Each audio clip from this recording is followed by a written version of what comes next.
Joe Biden told Mitch McConnell he was going to nominate a conservative anti-abortion attorney, Chad Meredith, as a federal judge in Kentucky. And people were like, I can't believe this. They're overturning Roe, and now Biden's making a deal with Mitch McConnell where he's going to nominate an anti-choicer. Why is he doing this? What on earth could he be getting in return for it? So people probably thought, politics is a dirty business. He must be making some deal.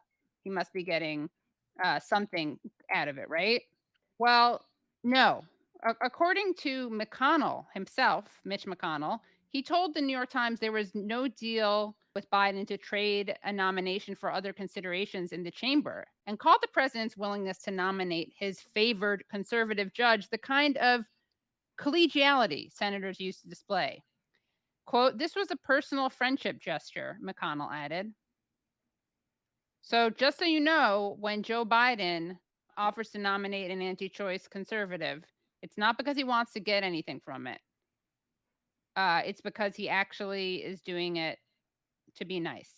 But that brings another interesting point up. The nomination didn't go through. So people may think, oh, that's good. So finally, because progressives were so upset, Joe Biden must have rescinded that, right? He must have realized that was a terrible thing to do. No, this whole deal was tanked by Rand Paul. Basically, Rand Paul had his feelings hurt because he wasn't involved in this deal. It was like he felt like it was behind his back. This is such petty bullshit. It's amazing.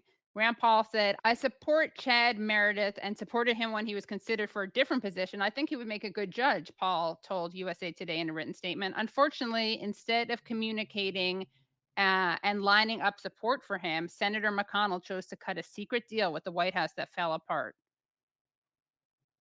McConnell's to blame for tanking this because he tried to do it secretly, which is, thank God. I mean, thank God that he's such a petty little bitch, because now we don't have a terrible guy who's been nominated to be a judge. Thank God for small favors, like Rand Paul's major insecurity.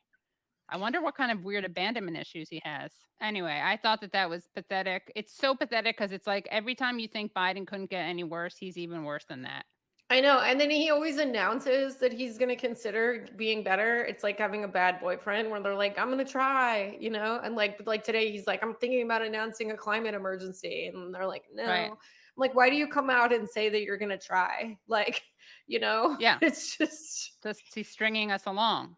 I know. He's just not that into us, I think. He's just not that into us. This would be a very ugly love triangle between us, Biden, McConnell, Rand Paul. My heart almost goes out to Rand Paul, but thank God for his thank God for how triggered he was, because really we just saved ourselves. I think we prevented a really bad lawyer from becoming a judge.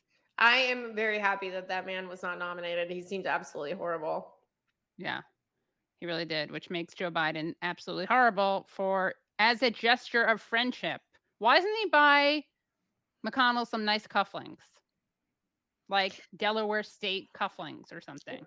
They could shroom together, Yeah, Just like they could shroom together, go on a boat. I wanted to make sure you knew about that. So it's like, it's worse than you can believe, because Biden wasn't even getting anything for it, and then he didn't even cancel the nomination himself. It was just because of Rand Paul and Mitch McConnell and their weird high school drama. straight up cucked. Straight up cucked, big time cucked.